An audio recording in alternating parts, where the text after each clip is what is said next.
প্রভুর প্রার্থনা, যা আপনার প্রতিদিন রাতে ঘুমাতে যাবার আগে ঈশ্বরের কাছে এই প্রার্থনা করা উচিত।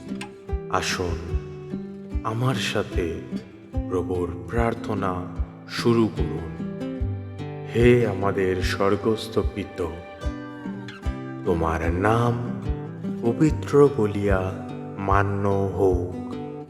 তোমার রাজ্য আসুক, তোমার ইচ্ছা সিদ্ধ হোক, যেমন স্বর্গে তেমনি পৃথিবীতেও হোক। আমাদের প্রয়োজনীয় খাদ্য আজ আমাদিগকে দাও, আর আমাদের অপরাধ সকল ক্ষমা করো, যেমন আমরাও আপন আপন অপরাধীদিগকে ক্ষমা করিয়াছি। আর আমাদিগকে পরীক্ষাতে আনিও না, কিন্তু মন্দ হইতে রক্ষা করো। কারণ রাজ্য, পরাক্রম ও মহিমা যুগে যুগে তোমারই হোক।